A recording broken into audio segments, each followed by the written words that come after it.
yaa diimaa dhaggeeffadhu atis gurraacha koo dhageessifadhu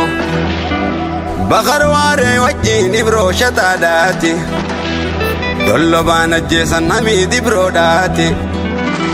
kaayyoo isaanii dhaalee dhaloota dhaalchise jaarraa abbaa gadaa lolee nu lolchiise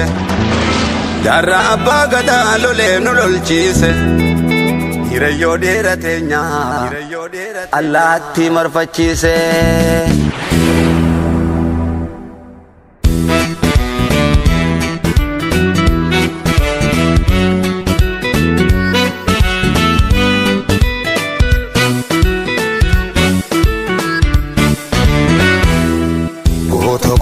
Wani gamna gameeyyota jarraan abbukato mirga abbaa qabsaa'ota lal jarraan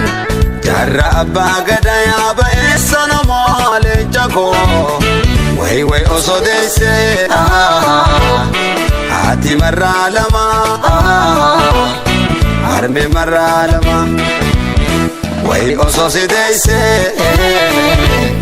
haati marraa lama Atero lama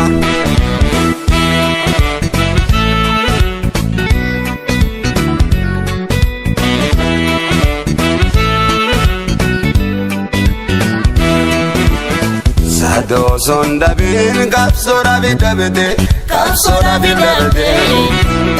Sabake oromo damme sujal kabde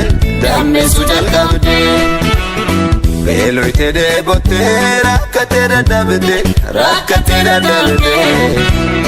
Kabsoo bilisummaa Oromoo gadhabde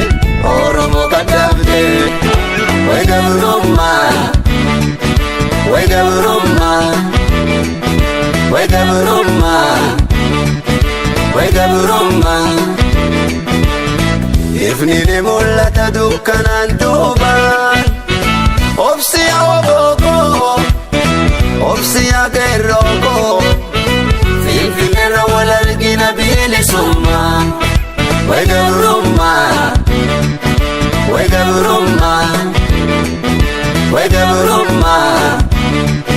Way gabrummaa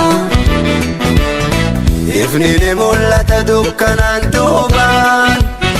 Obsiya lammiiko Obsiya sabako Finfinnera wal argina bilisummaa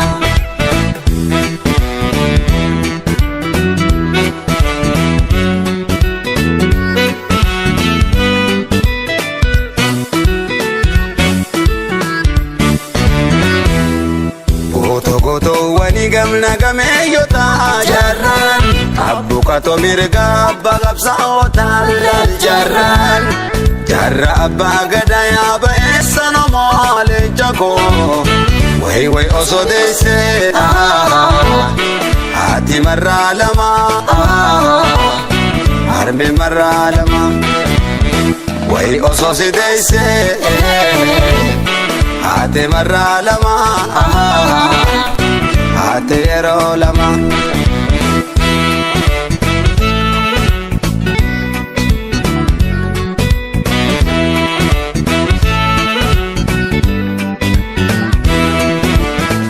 Arras lola jirti waabonati jarte Kabsoo dhalte ijoolleen keeyroonitti yorte Indureen jirta yoomiyyuu jiraata Achittis qoonni kee haa ta'u jannata Way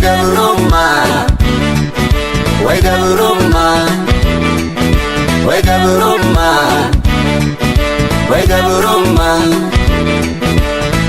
Ifni ni mul'ata dukkanaan duubaan Obsiya waboko Obsiya geroko Finfinnera wal argina bilisummaa Way gabrummaa